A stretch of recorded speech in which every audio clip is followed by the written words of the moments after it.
teachers, students, relatives, families. It's like my mom is already in tears. But it's only a matter of time before the father sheds some tears as well. When we inform them that we're staying for another year. Dad, I'd like to take this time to let you know that I'm not working this summer.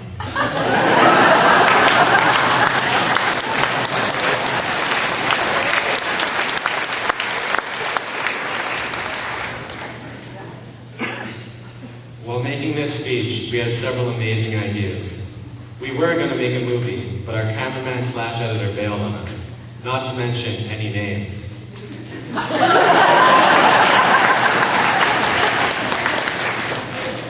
And we were also going to go around the grad class and say something about everyone, but a parent decided that this would be a good idea for the grad dinner.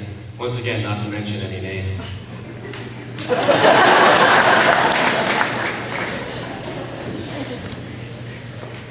It's been a busy week, but it's all going to come together tonight at the prom. The prom committee did a great job of setting it up. In the future, just call it the parents do everything. That is how you handle it.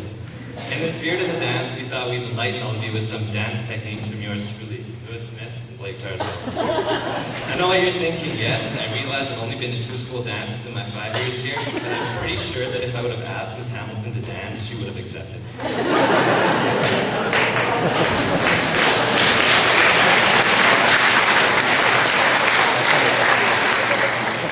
Blake's gonna be the dummy here, and I'll lead you through the motions.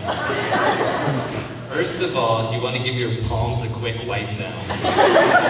This also applies to any school speeches you have to do. Okay, at this point, you should have already arranged who you will be dancing with. Whenever you begin dancing, make sure that 2 things are happening. Number 1, you're going in circles. And number 2, these circles are of a clockwise direction. Remember to stick to your strengths. I've been told I have a nice behind, so I have to flaunt it. For guys like us who are usually taller than their partners, we want to survey other people dancing and possibly pick up a few pointers. For those that are shorter, simply relax and enjoy the view.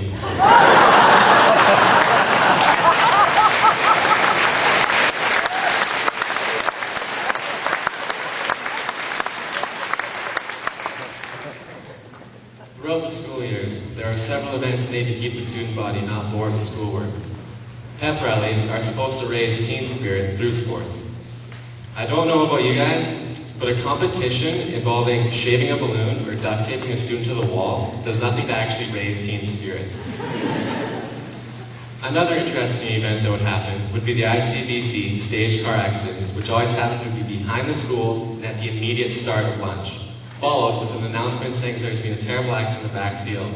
Do not go there. In the same vein, you have the drug dog visits. These were very well planned by the teachers, who were quite discreet about it.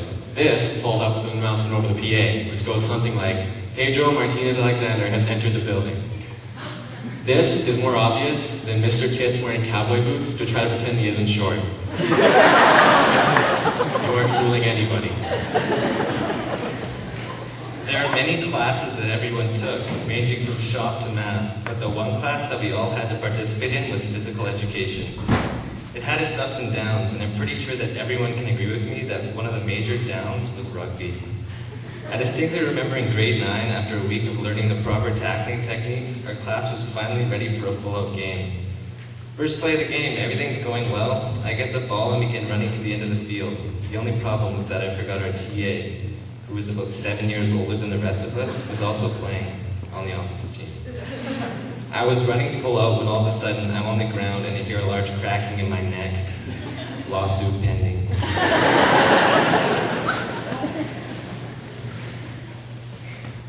And then we moved on to a more mentally challenging course, which was science.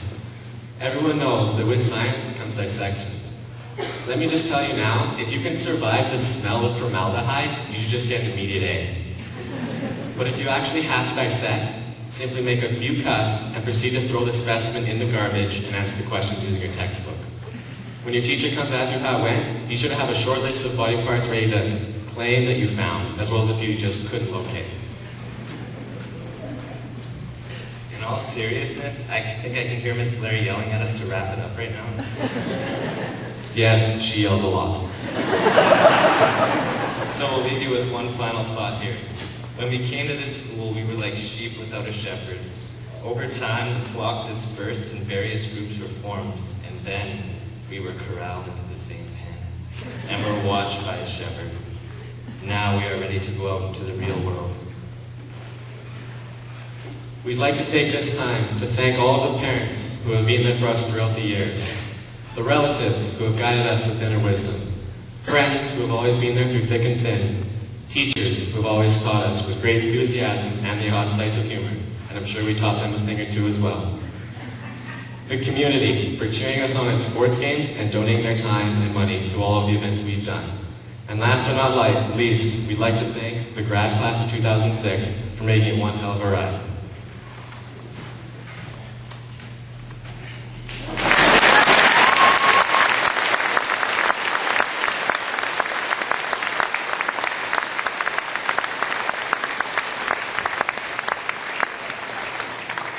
One last thing. Steve Nash and the Phoenix Suns all the way, baby.